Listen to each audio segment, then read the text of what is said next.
Running. 48 to 86.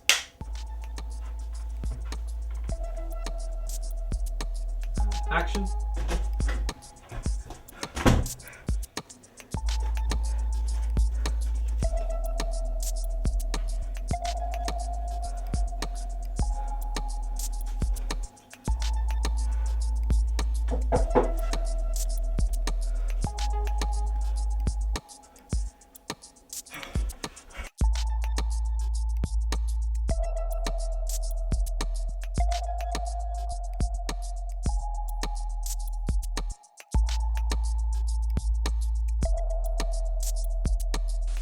What's interesting for me with this is you have the idea of biotechnology and the use of technology that's implanted into a human in a much more subtle and insidious way. But it's the same thing. Watching people, because of the ability to see something that's coming through your eyes that is then relayed back to a camera somewhere, is just as bad, if not worse, than having someone that's got a machine gun as an arm. And it becomes more insidious because it's less obvious. And as it's less obvious and easier to use, that technology becomes commonplace. I think I worked on Through the Lens, the screenplay, for about a year. I started just after I finished my degree. And I had a couple of months left in London to burn. You know, I still had the house and I had a little bit of my student loan left over.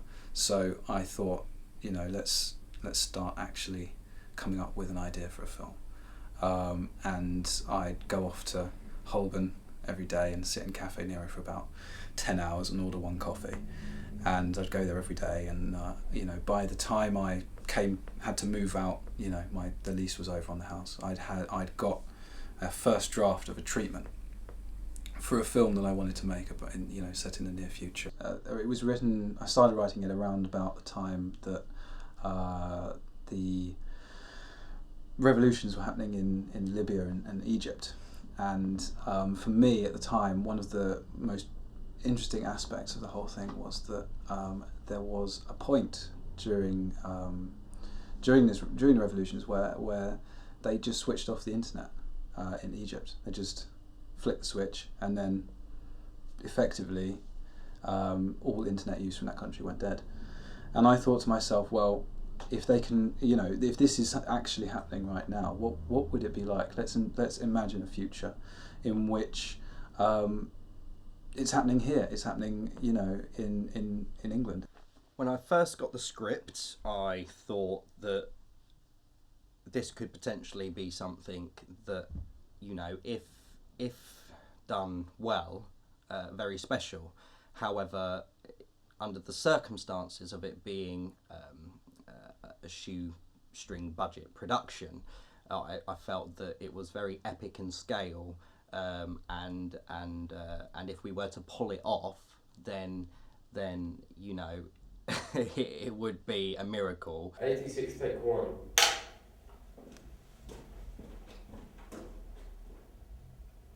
Action!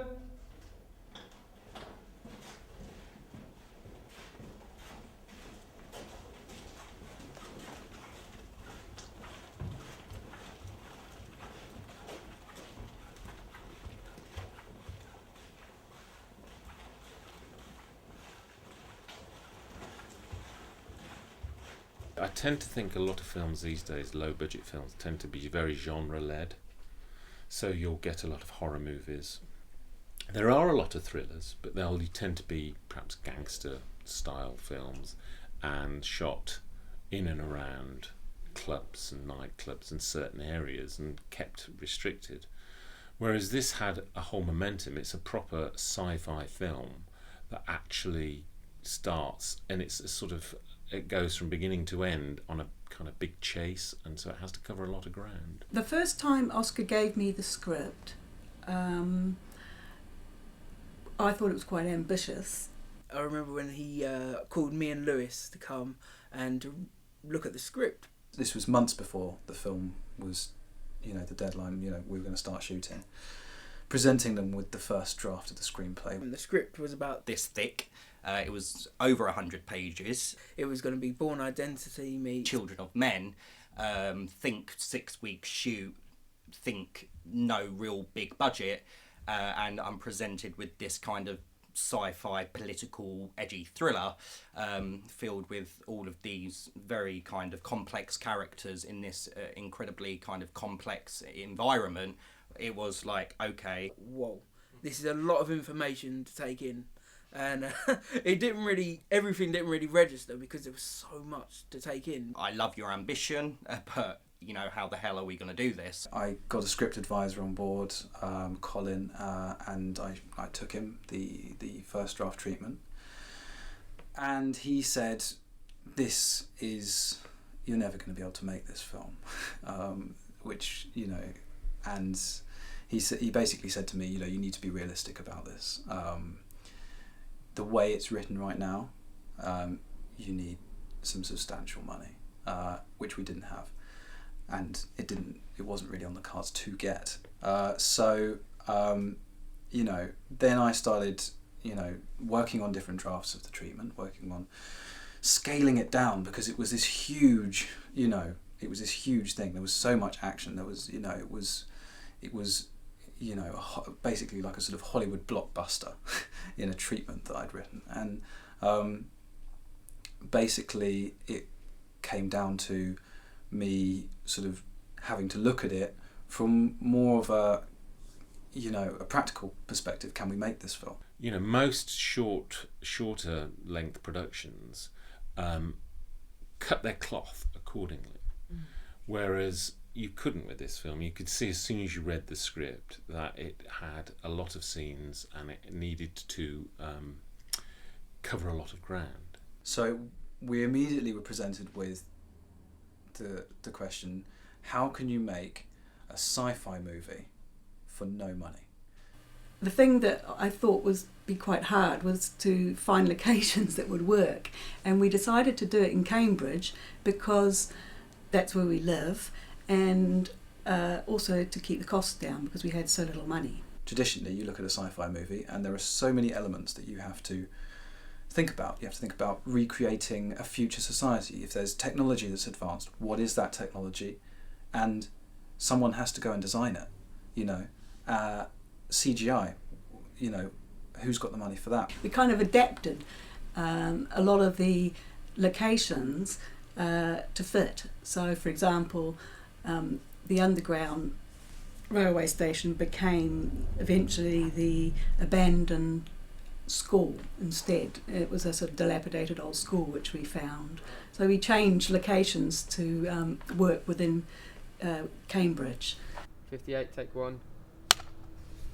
You know, at the time I was thinking, God, you know, we're sort of we're taking away from the film. We're making it, because we're trying to make it practical and we're trying to make it like manageable to actually film. Like, no one's going to believe this world because they're going to look at it and just say, well, you've cut some corners here. But actually, the way it turned out was that the film was actually stronger for it, because you felt it added to the sense that this is a gritty, you know, fairly desperate, dystopic kind of future society in which people don't really have the money to live in any reasonable way, you know, and there's a massive gulf between those who have and those that don't, and in terms of, and that is reflected in the locations.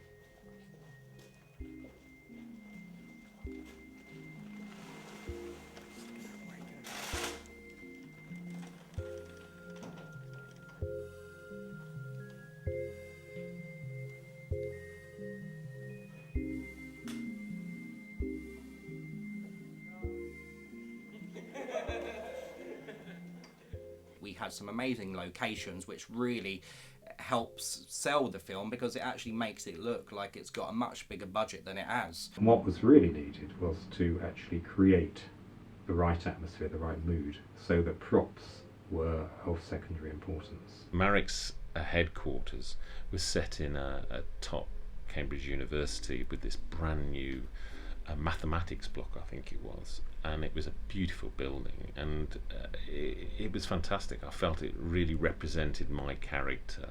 And that provided the perfect location for the futuristic, postmodern environment devoted to surveillance. Anthony's flat, essentially was it was a location that was supposed to initially be in London. I wanted to set it in a place called Balfron Tower, which is in Poplar in East London, which is a massive sort of brutalist 1960s tower, inner city tower block. Unfortunately, we couldn't get it, so we found a location close to home called Hanover Court. The flats, the block of flats where Sam and Ant live, which we found in Cambridge, which worked really well. I mean, we were worried about whether or not we would find a good location for that. But actually that turned out to be really visually nice, and it had a feeling of being quite urban. And once again, that was the perfect location for this near future dystopic atmosphere that Oscar wanted to create. And there's a massive gulf between those who have and those that don't, and in terms of, and that is reflected in the locations.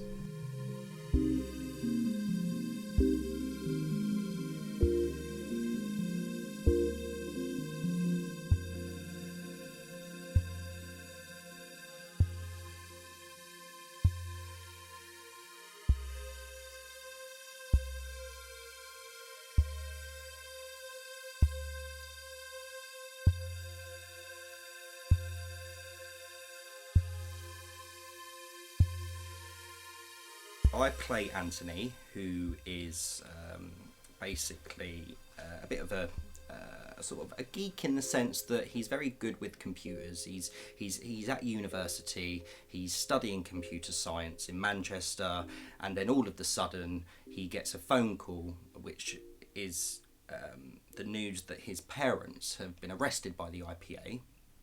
Now, the IPA are the Internet Protection Agency in the movie.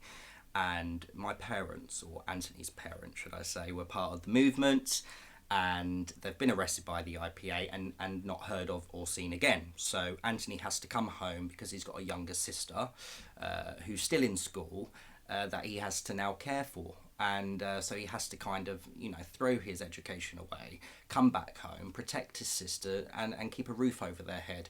And he's very much a lost soul, and a very kind of lonely, vulnerable character, and the only two people in his life that he actually cares about and that actually care about him are his sister Sam and his best friend Joe, and he's very paranoid and very much on edge all the time.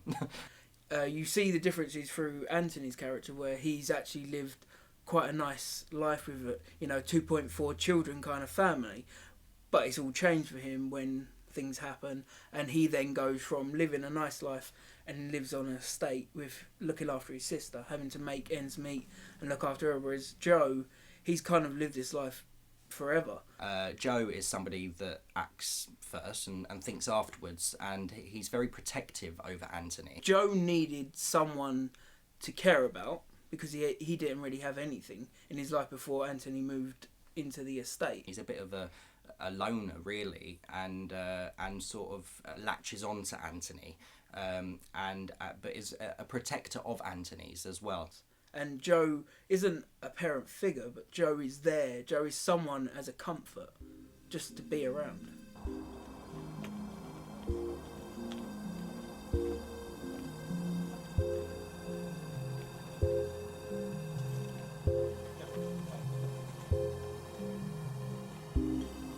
So I play Sam in the film. She's a 16-year-old girl that's a bit younger than me, and she's sort of being bullied on this estate that she lives in. She's having a stressful time. Her parents have been taken away. She's just living with her brother. Their relationship's sort of fallen apart. And it's kind of it was interesting playing her because it was interesting coming over like how she overcame all of the ordeals that she'd been through and imagining what it would actually be like to have gone through that. The character Sam was basically based on my sister in real life. And I think my brother actually wrote her in mind with kind of somebody a bit similar to me, but like a bit more quiet, a bit more depressed because of obviously all of the events that have been happening. There are elements of my sister in Sam.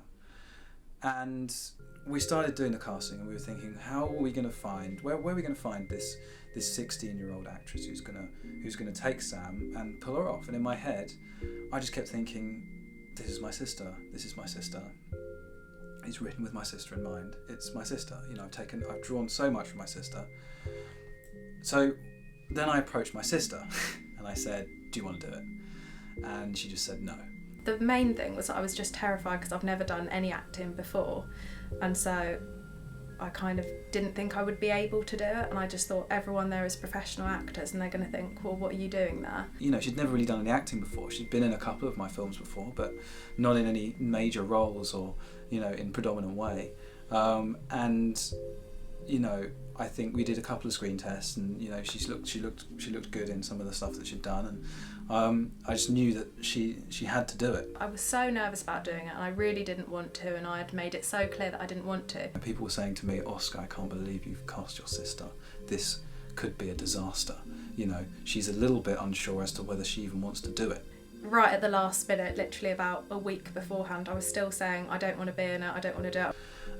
And I was like, no, trust me. And then I started to doubt myself as we got closer to the shoot, and then I was like, okay, I don't know if this is going to work with my sister. Like, where can we find another actress at such short notice? I kind of came to realise that actually all I had to do was basically just be myself, because the character was about someone that was just a bit younger than me and basically my age, and so I could just sort of think, I'm just going to be myself. But I stuck with it, and I think it was a really good decision. And because she knows Lewis so well, because Lewis has been, you know, and Charlie, they've been here living with us every summer for the last 3 or 4 years, which means that she knows them really well. And for me, it was really important that the character Sam really had a genuine connection with her brother. Well, it did kind of work out that like Lewis was really, because he's obviously, I think he teaches people acting anyway, and so he would be really helpful, because as well as just making me feel really comfortable, he was also really useful for just saying, like, kind of talking me through it and making me relaxed and kind of telling me what would work and how to be, and that was really useful to kind of have him there and know that I could rely on him if I wanted to ask him anything. Are you okay? Yeah, but then not that much. So again, that's quite good. Yeah, that's just more stronger. Yeah. I think that's really. And then my hand's kind of left there, and it's clearly been taken away from my hand. I think that's nice as well. When she goes over to the photo, I get another glance at you, and once again you put your head down. Yeah. On camera, running, mark it. 189, take 3.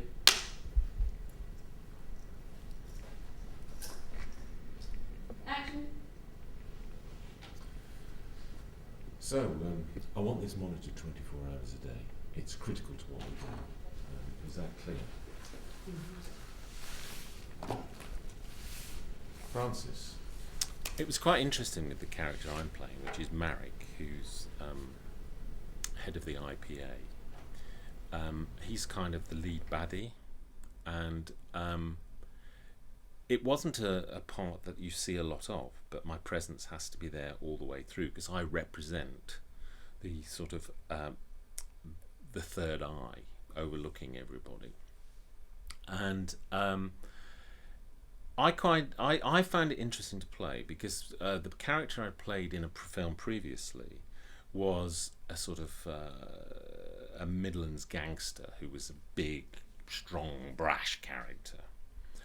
Whereas this, I wanted to play very different. He brought something to Marek that I hadn't really thought of, you know, in the script.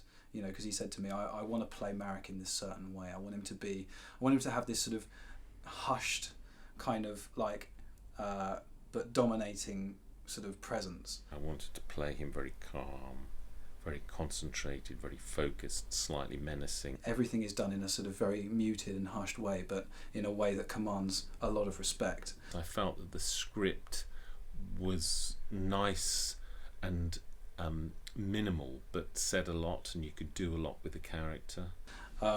And he did that, and I think that he really brought something to it that I hadn't anticipated. In the movie, I play a character called Jackson, who I think effectively is the exterior head of security. He's the face of that is sent out to do the dirty jobs. And that was fascinating for me because it's completely against anything that I would be normally. His character is completely different than I am. So as an actor, it's an interesting process to be able to start building and putting together someone that isn't you. And what was nice about this process was there was time to do that. In other projects that I've worked on, you're given a script, you expect to learn it, you go in and the filming takes 20 minutes a day, 3 days, but there seems to be very little opportunity to develop and build a character. You're given a character effectively, and you rolled out of your little box and you go in front of the camera, you do it, you put back in the box and you rolled away. With this, the time was there to be able to develop a character, and the character was interesting enough because it was somebody completely away from how I am. So her name's Jane Cartwright. She works for the IPA, the Internet Protection Agency, which is this kind of big brother organisation. So ostensibly, she's on the kind of the bad side. But what really appealed to me about Lemo is that what you think you see is never what you're getting, and when he changes, you think, oh, so that's who Lemo is. But he flips again, and he goes down another track, and that's really appealing. And not too many characters in any film or play or anything flip around as much as he does, which is nice, because it's watching it. Hopefully, you'll never quite get where he's coming from. Slate 323, take 2.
I would say the first 7 days was extremely testing. I rather unwillingly stepped into that role. I knew nothing about being a production manager, and everything I learnt about being a production manager I got out of the Guerrilla Filmmakers Handbook. No one really realised what their job entailed, and didn't realise that, you know, you're not just an actor, you're also helping taking people to and from set. You're also taking people there. You're not just a set designer, you're also helping bringing the food to and from. It was all of these little things. They sound tiny, but if they're not all clogging together, one link goes, the whole chain falls apart.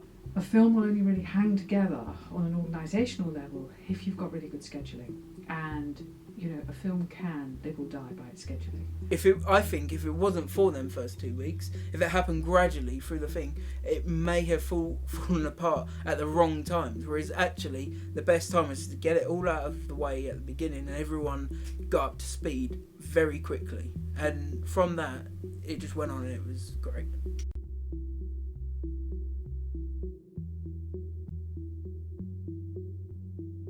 Visually, it was quite an interesting one to film, because I had this idea of like being behind a post with the kid in front and then the light shining through, and I thought that was going to be a really nice thing to shoot.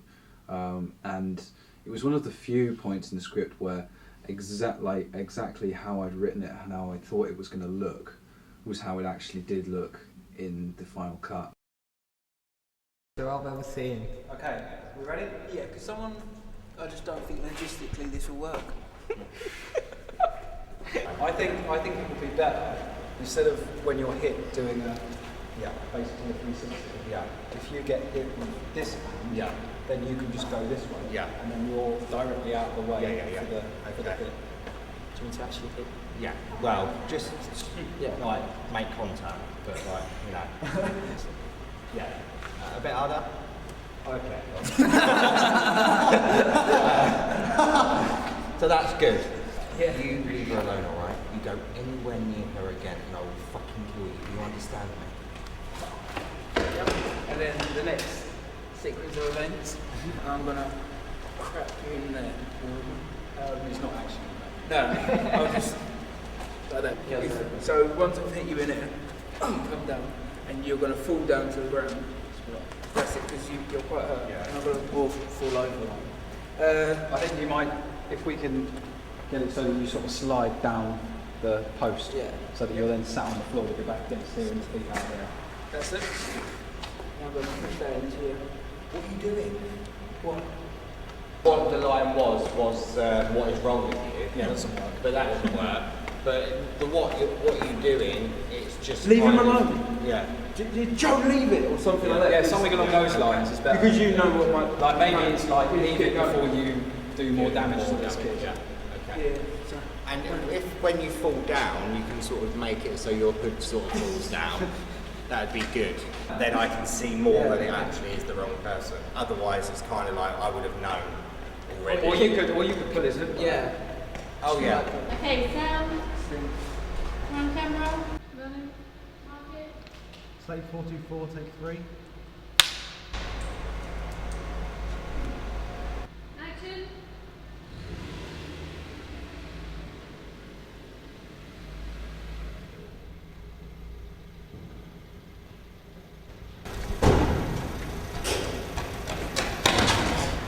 Fuck off!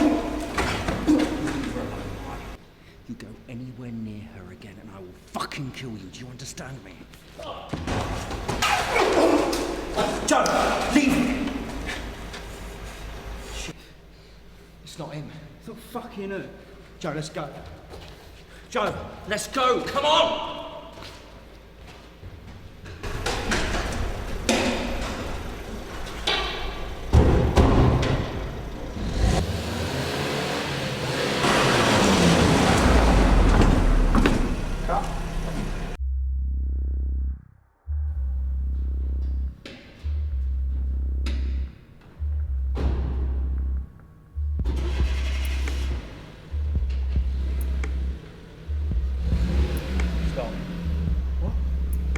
That's him.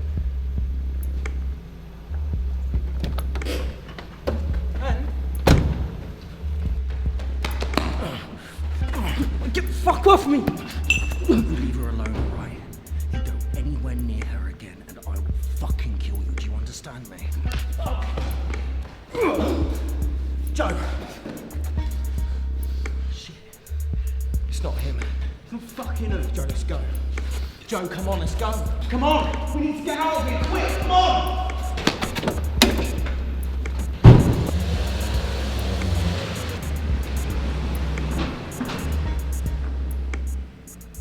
I come from a background. I personally lived in Hollywood for 6 years and worked in a lot of big movies, either in front of the camera and behind it.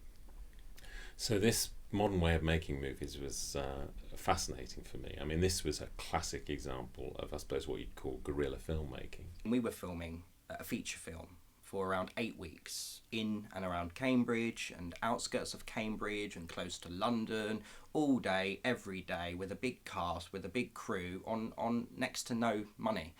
So the whole thing was one massive challenge. I think the difficulty is that it's such a long shoot, because it was 8 weeks, and it's difficult for people to do it without any income. So quite often people would go off because they had a part-time job and then they'd come back. And we had one guy who had a full-time job during the day, and he would come and help on the evening shoots.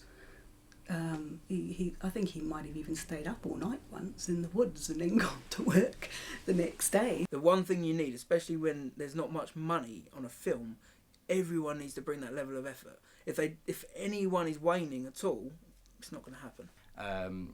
It is hard because, you know, we were always up against time.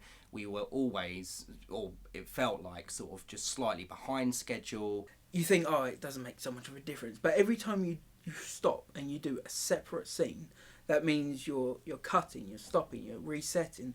You might have a 5-second quick shot that can take 2 or 3 hours to set up, light, shoot, get everyone there, get everyone back. And it appeared at the time that they were going extremely slowly. And when I look back on it, I realised how fast they were going and how much footage they were covering.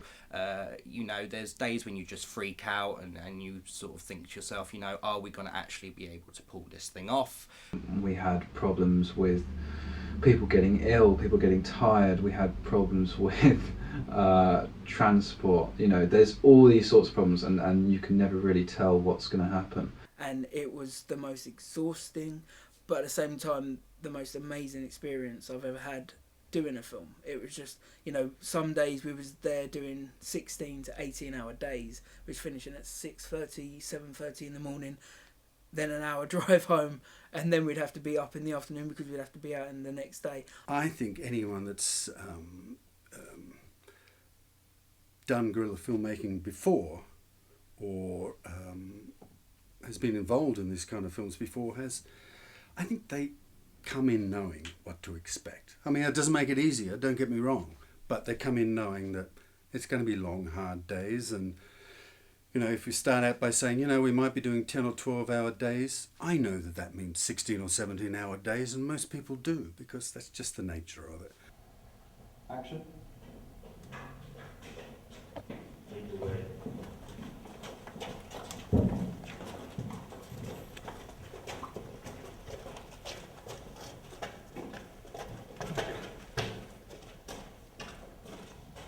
This is day 3 of the shoot for Through the Lens of the Movie, and my name is Lewis Saunderson and I'm playing Anthony. This is Charlie McDougall and he is playing Joe, and this is Daryl and she is our makeup artist. So we're just getting prepped for today's shoot.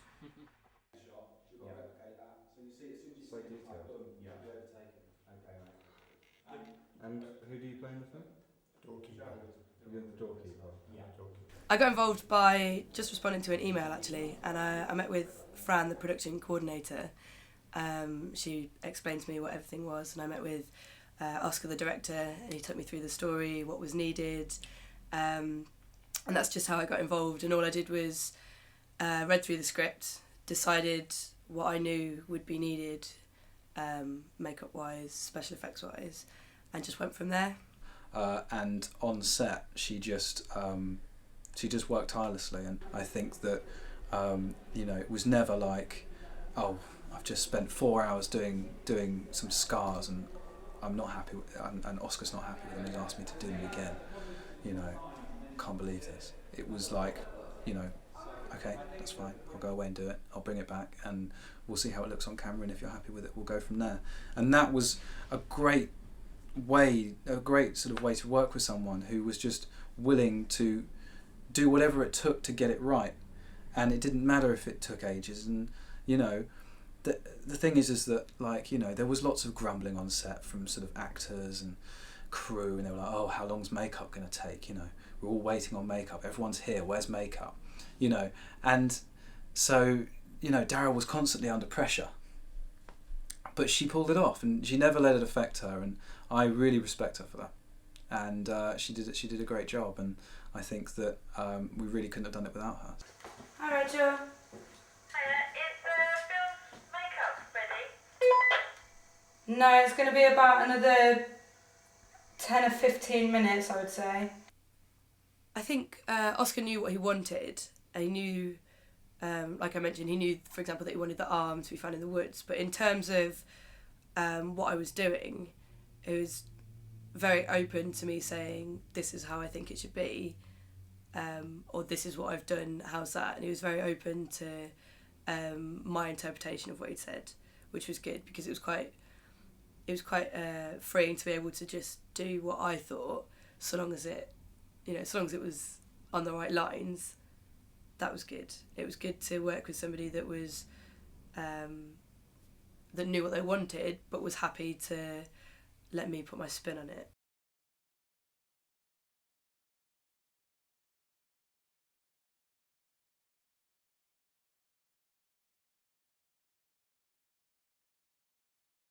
Alex, Amber, the rest of the guys from the YMCA that was doing the making of, fantastic.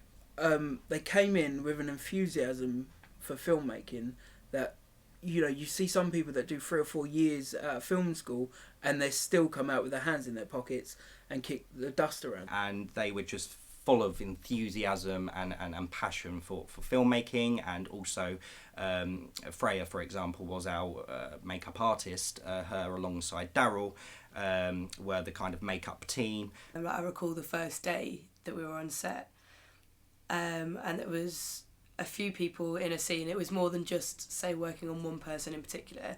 There was quite a lot of people in one scene. It was really good to have 2 pairs of hands and 2 opinions on what was being done, as opposed to just yourself. You can be quite self-critical, I think, but it's good to have another pair of eyes going, that's good, this is not so good. And it was really good working with Freya. Freya's brilliant. You interviewed Freya? Yeah. That's pretty. Bless. How is that stuck on, Freya? It's rigid collodion, so it sinks the skin, and it's literally just paint it on whatever scar shape you want. It's really good stuff. Doesn't hurt at all. Doesn't irritate. When taken off, it can She just works so hard, and that's what you need. If you don't have drive, you're not gonna get anywhere. Doesn't matter whether you're the most talented person in the world. Doesn't matter whether you're a talented actor, production member. Doesn't matter anything. If you don't have the effort, you don't have the drive, you don't have the sort of the know-how to get further, you're not going to do anything in this industry. Because talented people is one thing, but people that are actually going to willing to give everything day after day for 6 to 8 weeks, that's not something you come and buy very easily. Right, we're up in the makeup studio. Take a spin of the makeup studio. Yeah, this is our current makeup studio. This is the makeup studio. That's the makeup. Just this chair. Alex was just like, Sonic the Hedgehog running around the set. Can I do this for you? Can I get that for you? He was just a breath of fresh air. He loved being on set. He wanted to do anything he could to make sure that the film was going across. That wasn't even his job. His job was to come on and do behind the scenes. But as the weeks went on, Alex just took upon himself to be involved as much as he could, and we all embraced that, to be involved on the filming side, the production side.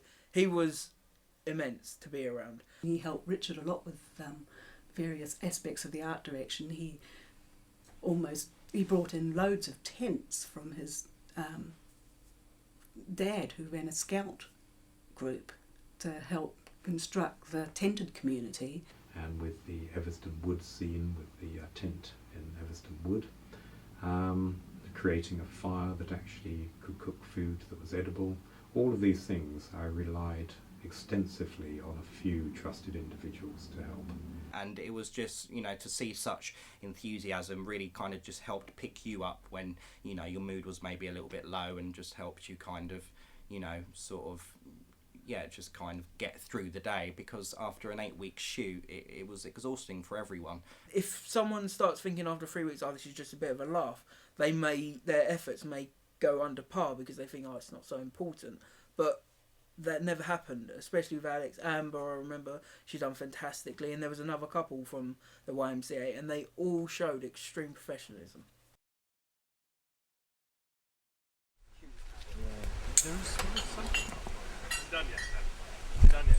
Careful. Neil Lewis acting, how's it going? Superb. Nice. When is it never that good? Hold on. Take that again. That explains it. You got it wrong. Yeah, it's going well. It's good. I'm just on tea and coffee duty. I'm on protection duty. You're on what again? Tea and coffee. Oh, okay. We'll switch to another person. So, Tom, is that, can I? Yeah. Sorry. Been waiting.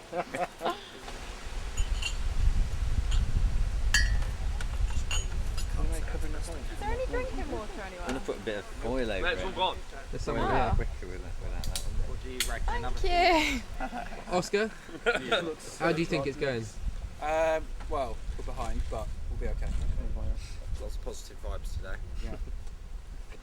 You don't want to add anything I else? thought the kettle's there. I think, finish our tea and then we can crack on. Yeah, That's let me what I just think. do Christine. I'm that, talking then about we'll- the yeah, whole okay. shoot. How's the whole shoot going? Oh, the whole shoot, yeah, it's going really well. Yeah. What are you doing? How's the cooking going? Pretty good. Yeah. Oscar just. Oh yes, I've got it back. Looks like guts of a zombie. I stand here and people. And I've got the guts of a survivor in that one. But if you got the right. The blood to your. Now, how's it going? What? So good. I'm gone. It's the most enjoying relaxed it? I've seen her since I've been here. It's like You enjoying been it? on like high alert the whole That's time. what I'm good at. Robin, how's the sound going? Well. They should never pause. Well, They come back harvest and stuff. That's good. We don't got the rain. It's not great. How are you finding your experience on set? It's alright. It's How about you? Yeah, I'm doing all right. I'm having a good time here. Are you on top or we're going to finish on time? Yeah, we done pick up, so we're kind of. Are we ready to get back on the shot now? Or As soon as Christine's had a cup Bit more of a coffee, then we're going for it. how many scenes left to shoot? 10. 10 scenes. You feeling confident? Oh yes. 10. it is 5 o'clock. Yes. How do you like working? There's a couple of things that I think I've learnt over the last 2 years about these guerrilla films. Sometimes you've got to be careful you don't do things too fast and you don't give yourself a chance to get in front of the camera exactly what you want. And second, you've got to have enough time in post-production to turn that reality into something that's worthy. It was nice to see that Oscar was not in that hurry. He knew it was going to take time. He took his time writing the script, he took his time directing it and getting it right, and he's taking his time in the post-production. He's giving himself the complete chance of making it work. Basically what happened was that we sort of just got this huge amount of footage. We spent 6 weeks just logging the footage before we had got the chance to cut anything. It was a bit frustrating at times because it was massive. But we got through that and started editing, and I remember that day very clearly. That was really good. That was just starting on the first scene. It's really important to have a fresh pair of eyes when you're editing something, because if you what you think might work, for someone else could walk through the door who hasn't written it, who hasn't directed it, who isn't trying to cut it, and be like, this makes absolutely no sense. It's you really do see the skills of not just the cinematographer, the director, but also the way that the editing process puts it together and creates something that's so much more than the actual filming of it.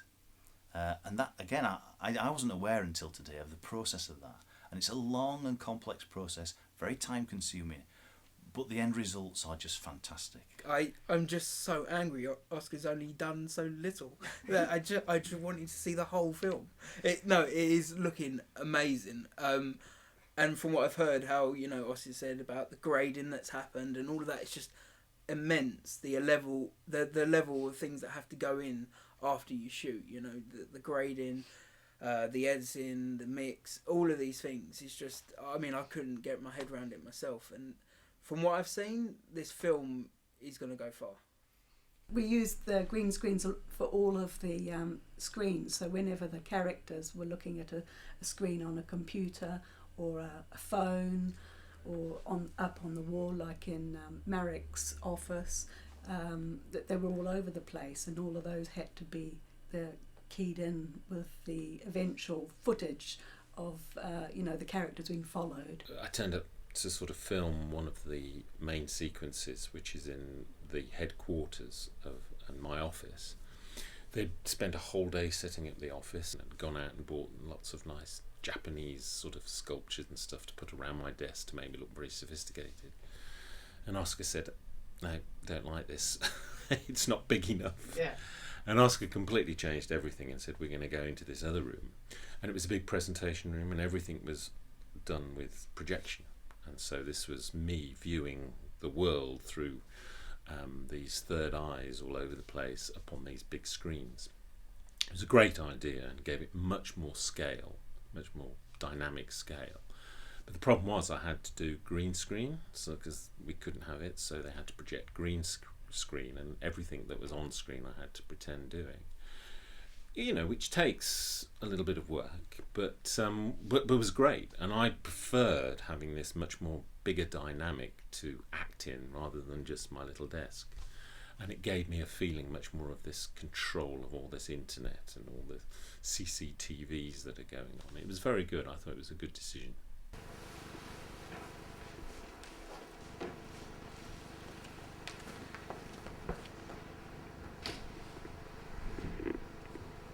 Francis from Records.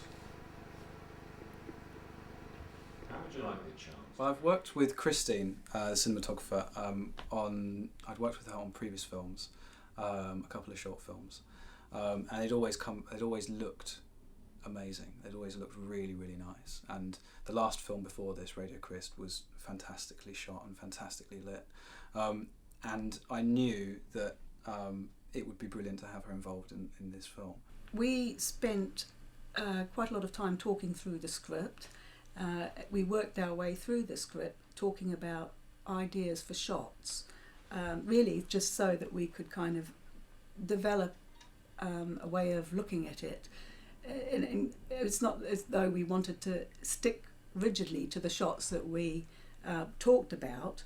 It was more just to kind of get a feel for it, because whenever you go onto the location, you might have another idea or things change, or you come up with something else, but it gives you a sort of framework to start with. We ended up going for sort of quite a sort of a handheld approach to the whole film. A lot of the reason for that was just to give it a sense of movement, and also often a sense of urgency. And maintain the sort of tension, because there's a hell of a lot of tension that rides throughout the entire film. In terms of chasing people, or to make it more exciting, the feel of it, and to give it a sense of fluidity. And it was important for me, in a way, and Christine, to basically try and get that across in the way that we decided to shoot it. I think that what worked really nicely this time round was that they took the camera off the tripod. It was all handheld, and it's got this lovely fluid, floaty feeling, which is very good from the point of view of building suspense. So I think it's probably going to have quite a sort of gritty feeling for the most part, because that's what the subject is, and also quite dark. A lot of it's very dark because it's shot at night or in quite low light conditions. I mean, the film has got an earthy quality about it. It's very sensual in times. It's very harsh and hard at times, and that takes a lot of thought. There's a lot of thought gone into this. I've worked with Oscar on 3 different films. This is the longest one, so we've kind of developed a way of working together. If a shot's not working, it's like you can pull a face or a glance or shrug your shoulders, and you know it's not going to work. And then it's a question of figuring it out. You kind of develop sort of almost shorthand. Sometimes you can just look at each other and think, no, this isn't right, or oh, this is a good idea. You see, it's funny, you don't even realise how you're working together. They would both either raise an eyebrow or question something in a look, and you'd see them kind of wander away somewhere into a corner, and there'd be a slight discussion, and then they'd come back, and maybe a camera would be shifted, maybe the set would be shifted, maybe we'd actually move locations and change on the very day from filming on a certain street to filming in a certain alleyway. Basically, you've got me, Christine, and Oscar and Charlie, who have worked together now three times. So we all have a good understanding, once again, of how each other works and how to kind of, you know, sort of get the best from one another. It was really interesting working with Oscar, actually, because it was interesting actually seeing him on the film set and in his work environment, and just seeing how much he'd done for the film, because he had written the whole thing and he was directing it, and it was really nice to be a part of it and to be able to like get involved and say if I thought anything, and I felt it was really nice that he had a sort of working relationship with everyone. The one thing that I love most about working with Oscar, who's the director, and Lewis, who's the lead, is that we all have, it's like a triangle, and we very much are in sync with one another. We understand how we approach work, and we know how to get the best out of each other. And I wouldn't change it. I think that's the best way for us to work as a unit, and that's the way we have worked for the last 3 years. I think they know. I don't know, something along them lines, because we've already referred to. Or maybe it's something like, you know, something along. I think they know. Yeah, I think they know. Yeah, because I'll know what that means. And you'll know what that means. Right from the very first interview, it was very obvious that Oscar knew what he wanted. He knew about the project, he knew about the script, he had the vision of what the final product was going to be. I have to say, I think Oscar's got a very good sense of where to put the camera.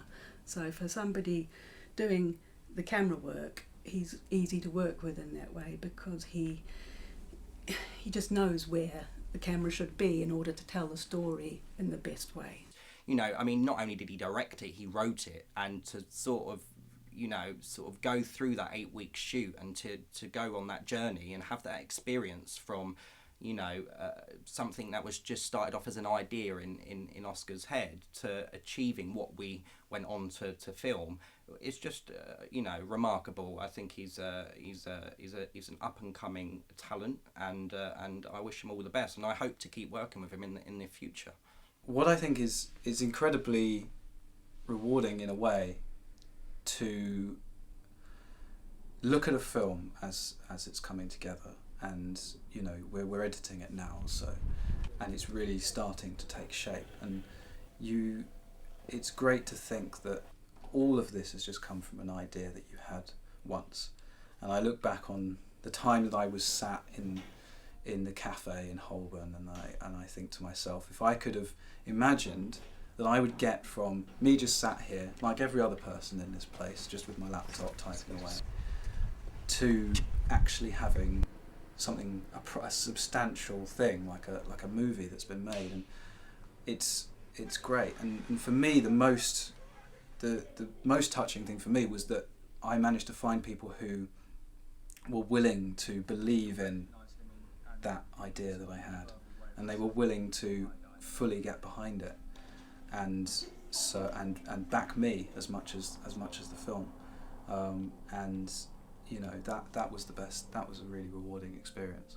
I know Oscar the director calls it science fiction, but I think we're far close to it being science fact, with the ability to create small pieces of technology that we can fit onto our bodies, that track us, that measure our movements, that tell us how we shop.